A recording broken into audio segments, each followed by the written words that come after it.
Bismillahirrahmanirrahim. Assalamualaikum warahmatullahi wabarakatuh. Perkenalkan, nama saya Tri Agung Priambodo, guru mata pelajaran Bahasa Indonesia di SMK berbasis pesantren Subulul Huda Madiun. Saya mahasiswa PPG dalam jabatan kategori 2 tahun 2022 di LPTK Universitas PGRI Palembang. Pada video saya kali ini, saya akan menunjukkan video pembelajaran dengan materi ceramah di kelas 11 PBS SMK BP Subulul Huda. Semoga video saya bermanfaat. Selamat menyaksikan.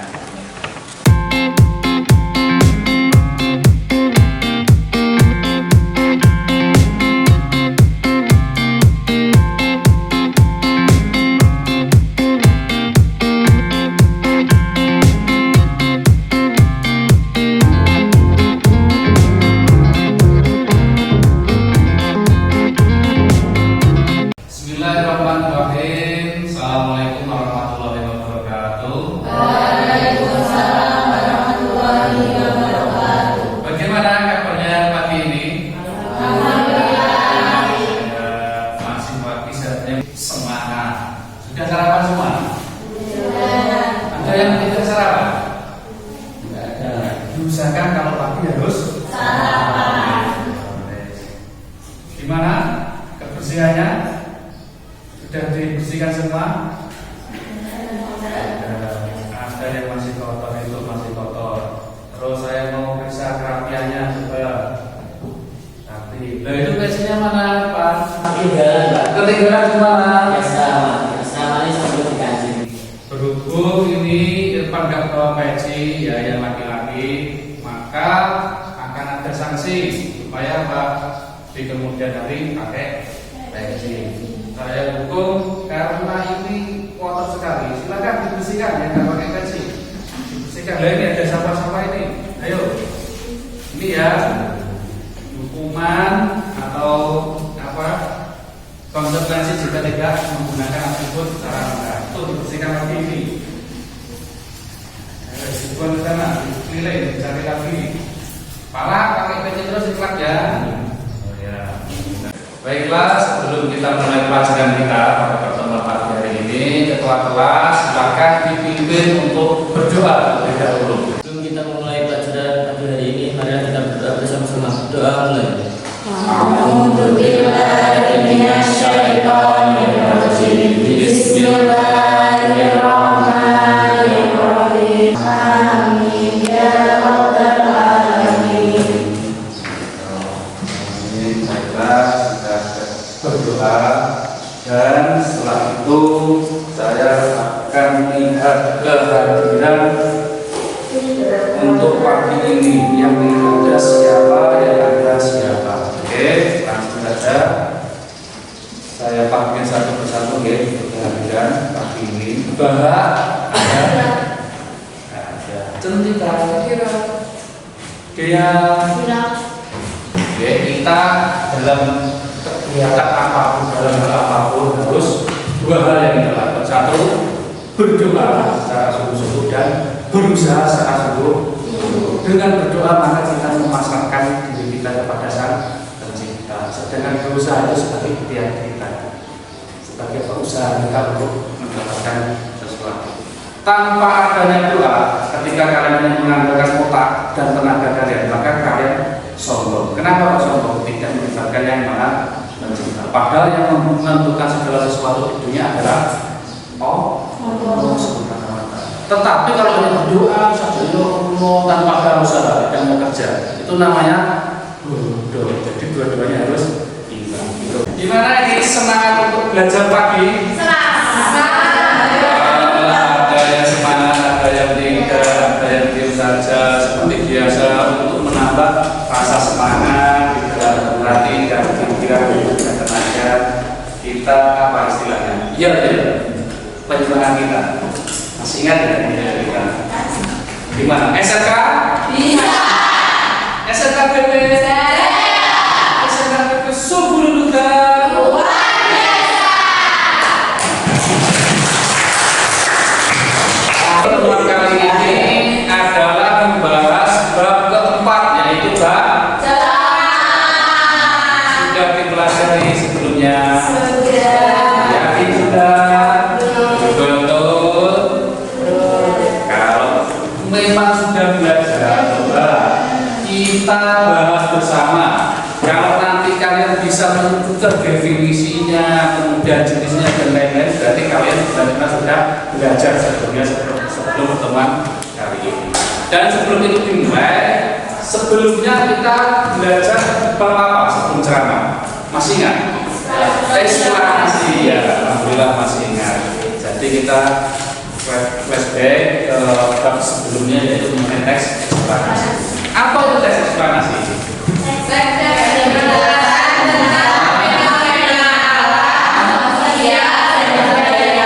Coba kasih contoh untuk fenomena sosial.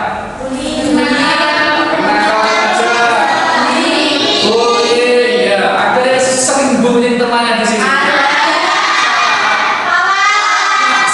Kalau malah itu malah dibully, tidak yang membuli. Biasanya siapa yang membuli? Bapak yang sakit kepala boleh itu. Bully itu dilarang. Keras tidak boleh. Jangan sekali-kali. Nanti kalau ketahuan sama saya, tak kasih hadiah spesial. Apa? Olahraga fisik dan siraman rohani. Sekarang kita masuk ke inti bab, yaitu mengenai bab. Belum saya dan kalian belajar bersama. Di sini saya sebagai fasilitator untuk menemani kalian dalam. Oke, sebelum kita masuk ke inti pelajaran mengenai pengertian, jenisnya, definisi dan lain-lain, kita harus tahu terlebih dahulu tujuan mempelajari ceramah itu apa. Di sini sudah saya tuliskan tujuan dari ceramah pertama adalah memberitahu atau informasi. Jadi ceramah itu memberitahu suatu hal, bisa pengetahuan, bisa informasi dan lain-lain. Itu tujuan pertama. Yang kedua, memengaruhi atau persuasi, yaitu ditujukan agar pendengar percaya, menyetujui apa, mengikuti ajakan si pembicara. Nah, di sini menarik ini. Ini ada kata mempengaruhi. Kita sering dengar orang mengatakan mempengaruhi, padahal itu salah. Yang betul adalah mempengaruhi. Kenapa ini kok mempengaruhi bukan mempengaruhi? Masih ada yang ingat? Karena ada hukum ketika kata yang berawal bentuk K, T, S dan P jika mendapatkan imbalan maka harus betul atau mempengaruhi. Kata dasarnya apa? Pengaruh. Awalnya P, jadi P-nya harus seperti itu ya. Nanti kalian bisa menganalisa juga harus bisa menyebutkan alasannya apa. Biasanya seperti itu. Ketiga, menghibur atau rekreatif. Itu tujuan dari ceramah. Saya lanjutkan yang selanjutnya yaitu pengertian ceramah. Ayo, ada yang masih ingat? Saya Pak. Iya, silakan. Ada. Ya, ceramah adalah bicara di depan umum dalam situasi tertentu. Betul. Ya, betul. Jadi ceramah itu adalah berbicara di hadapan umum untuk suatu hal tertentu dengan tujuan tertentu. Itu tepat sekali, tidak kurang. Yang kedua ada apa? Ada jenis. Jenis ceramah ada.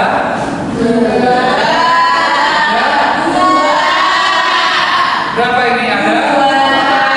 Bukan 3. Ada? Ya, ada 2. 1 jenis ceramah. 2 coba jelaskan ke saya apa itu ceramah. Pidato yang bertujuan untuk memberitahu informasi kepada khalayak umum. Iya.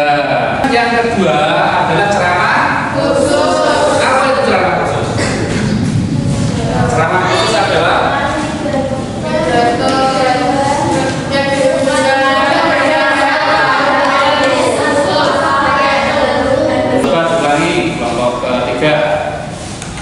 bagus adalah Pidato yang bertujuan untuk memberikan nasihat kepada audiens tertentu atau pelayak tertentu.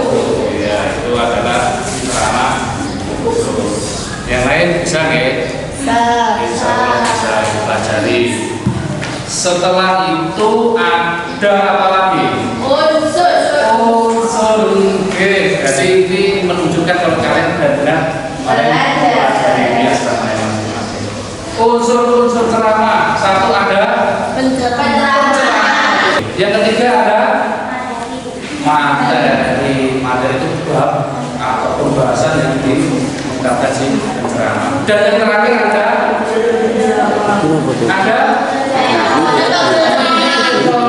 ceramah. Ini agak sulit ini. Ada yang bisa. Kenapa itu metode ceramah? Saya Pak. Ya silakan ya sih, Pak. Metode ceramah itu ada 4. Yang pertama yaitu impromptu, yaitu Ya. metode ceramah tanpa persiapan. Biasanya metode ini itu digunakan untuk penceramah yang sudah memiliki jam terbang yang tinggi. Yang kedua yaitu menghafal, yaitu dengan persiapan kemudian menghafal. Terus yang ketiga membaca naskah, yaitu melakukan ceramah dengan naskah yang lengkap. Yang terakhir yaitu ekstemporan, yaitu dengan mencatat hal-hal yang penting atau pokok pikiran sebagai catatan pengingat. Tepat sekali tepuk tangan.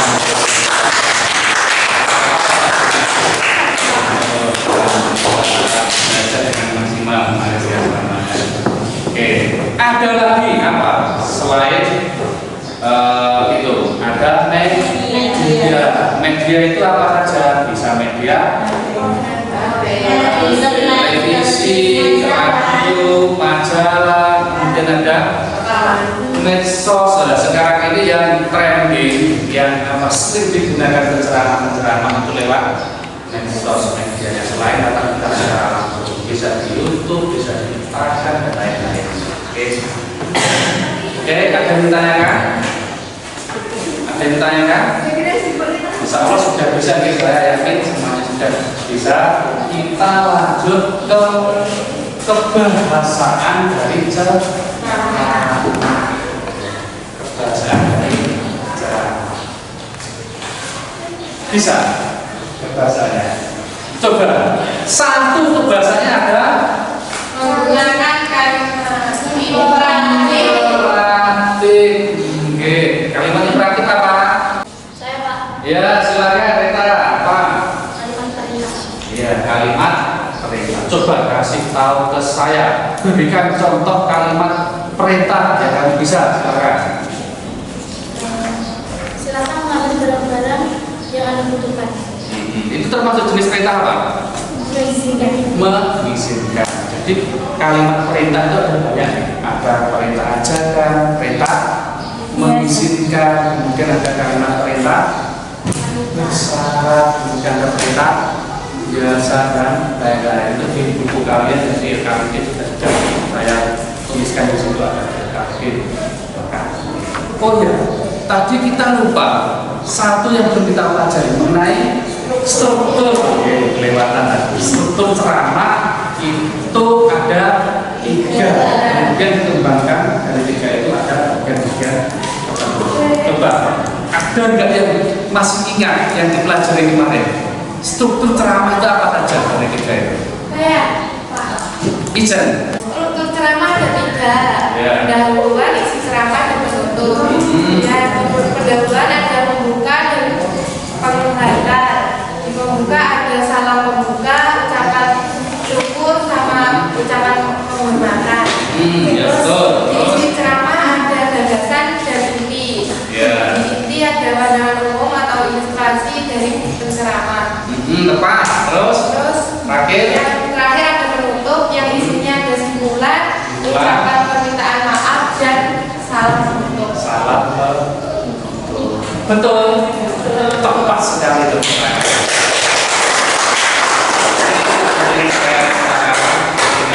Kalian ceramah nanti tak dimanapun di sini kita belajar. Nanti ketika di rumah kalian ceramah jangan lupa di akhir kalian ceramah di penutupan harus ada ucapan permintaan. Karena kadang ketika kita berbicara di hadapan orang lain, kemudian dengan semangat bergerak, kadang itu kita terpeleset apa hilang lidahnya. Kadang kita mengucapkan secara tidak sadar hal-hal yang membuat orang lain sakit hati. Kita tidak pernah tahu. Kadang mereka ada dia yang merasa tersinggung oleh ucapan kita, maka harus ada ucapan permintaan. Dan terakhir untuk dengan alhamdulillah untuk teori mengenai pengetahuan sudah selesai. Di KPB sudah ada contoh soal dan ada sebuah teks ceramah bisa dilihat, dan sekalian ini nanti saya putarkan video. Silakan dilihat, dianalisa juga. Ini contoh ceramah lomba juara 1.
Rangkuman video ini sudah saya tuliskan dalam KPG kurang lebih sama persis. Dan ini nanti juga di dalamnya KPG kalian dikerjakan tiap kelompok ya. Nanti ada analisa struktur, strukturnya ada apa saja di bagian mana itu sudah saya buat per paragraf itu dan lain-lain. Nanti dilihat struktur pertama apa, kemudian menentukan jenisnya. Kira-kira kalau dari ceramah tadi jenisnya apa? Khusus atau umum kira-kira? Umum khusus? Ceramah? Umum. Kenapa kok umum? Iya, itu bukan hanya sekedar ceramah agama Islam, bukan peringatan Islam dan lain-lain, tetapi ini mengenai wawasan kebangsaan kepada kita. Jadi ceramah itu bisa dinikmati oleh semua golongan yang ada di Indonesia. Entah itu agamanya Kristen, Islam, Buddha, dan yang lain-lain, semuanya bisa menikmati ceramah ini. Dari ras, orang Jawa, orang Madura, orang Batak, semuanya bisa. Jadi ini dikatakan jenisnya adalah jenis umum. Oke, silakan. Sudah membentuk kelompoknya masing-masing ya. Kelompok pertama, anak-anak kelompok pertama. Berapa anak kelompok pertama? Oh ya, dua sini. Dapat anak kelompok tiga. Kelompok empat, tiga anak. Yang satunya yang mana? Oh, gula ya. Oke. Silakan dilihat KTP-nya masing-masing, dikerjakan kepada analisa termasuk kebahasaan. Oke, kalau sudah nanti presentasi dari kelompok 1 sampai kelompok 4.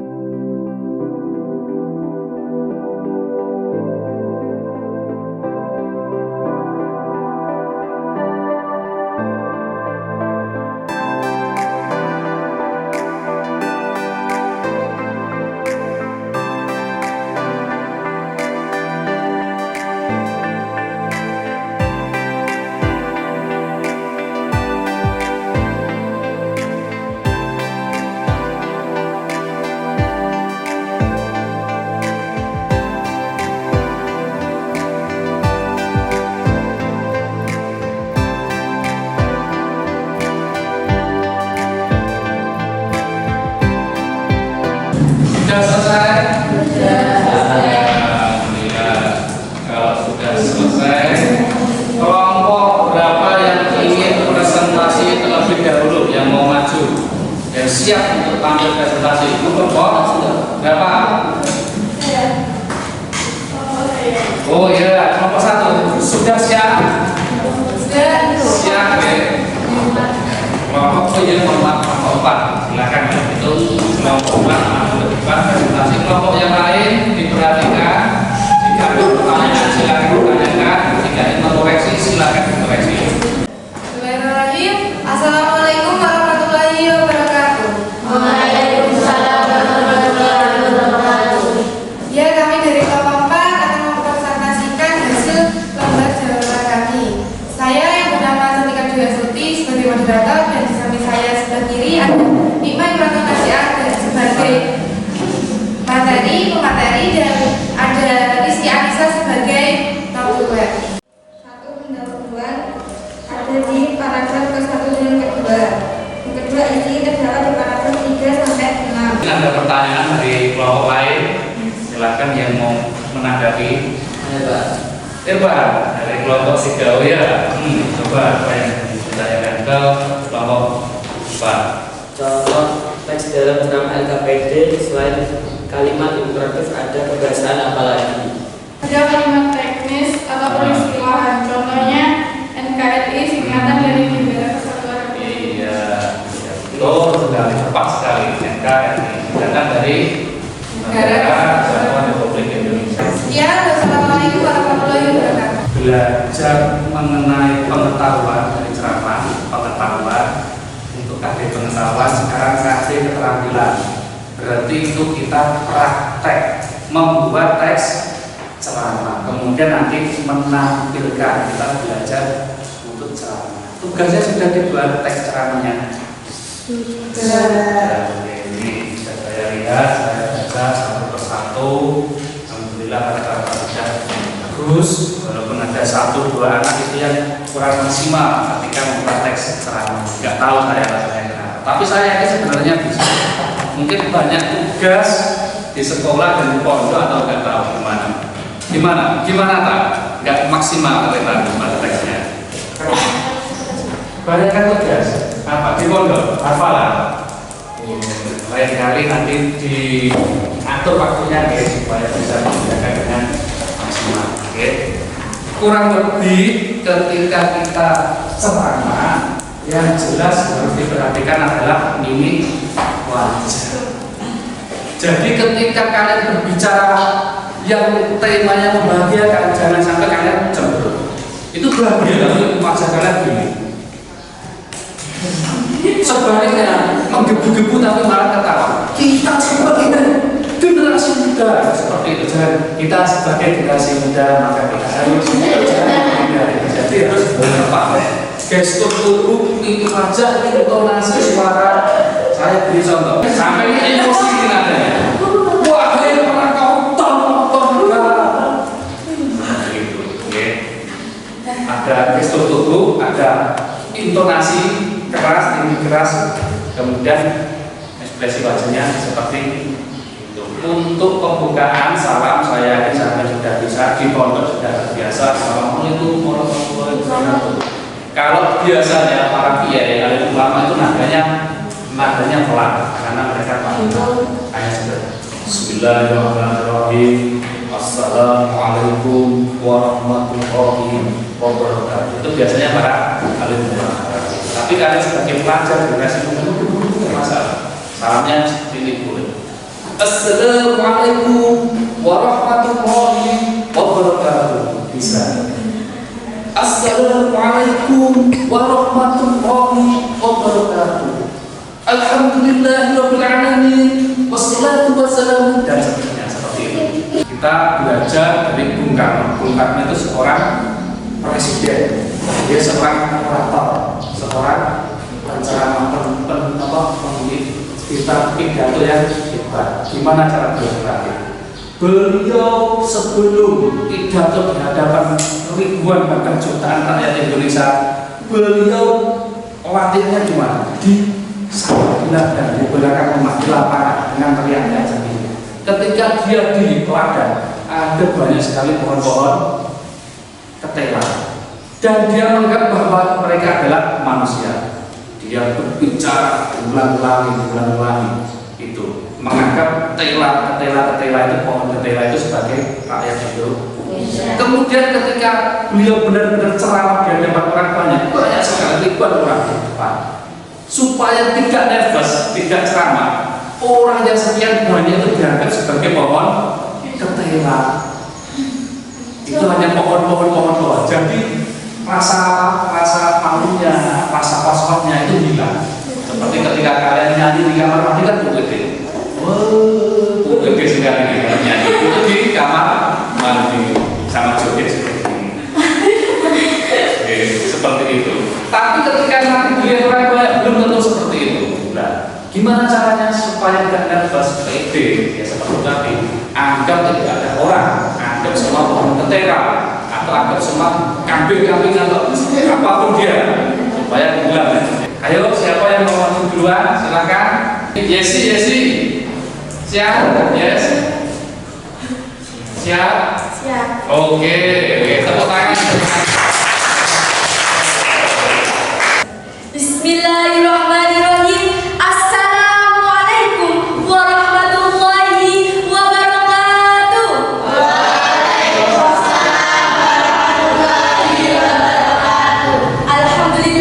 Alhamdulillahilladzi ja'ala an-nahara ma'asyan lil bashar wal laila rahatan lil anam wa arsala rasulahu bil huda wa dinil haqqi liyudhhirahu ala kulli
Anda Jessica.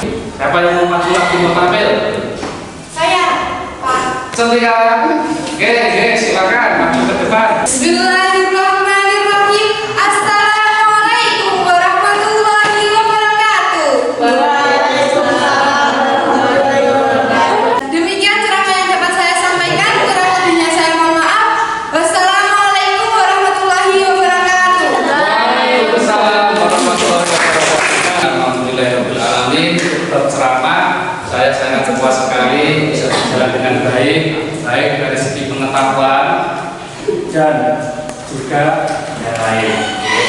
Pengetahuan, keterampilan juga bagus. Sebelum saya mengakhiri kegiatan kita pada kesempatan kali ini, saya ingin bertanya terlebih dahulu sebelum kita akhiri. Karena ada tes, sekarang harus ada pos tesnya, pasti yang tertera.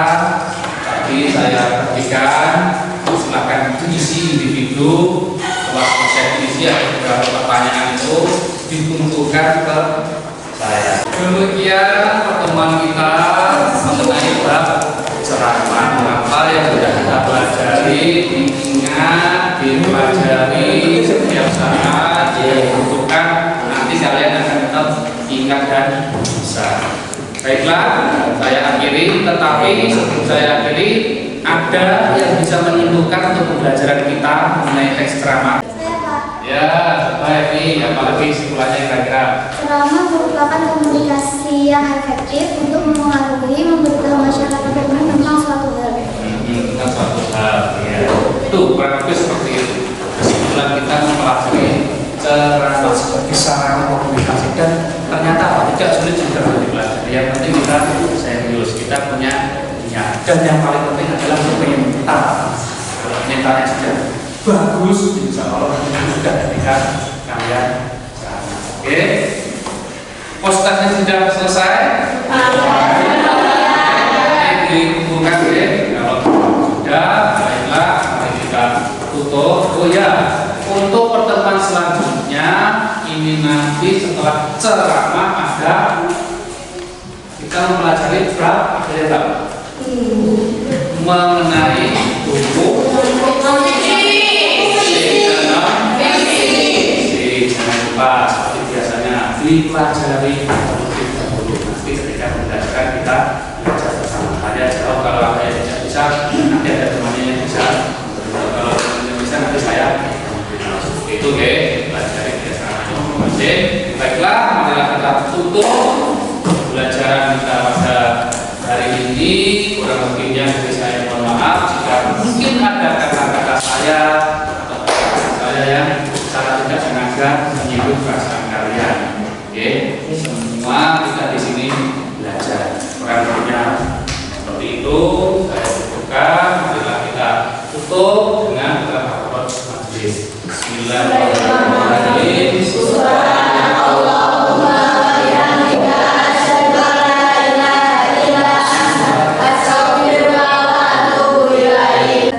Marilah kita tutup dengan bacaan alhamdulillah bersama-sama. Alhamdulillah.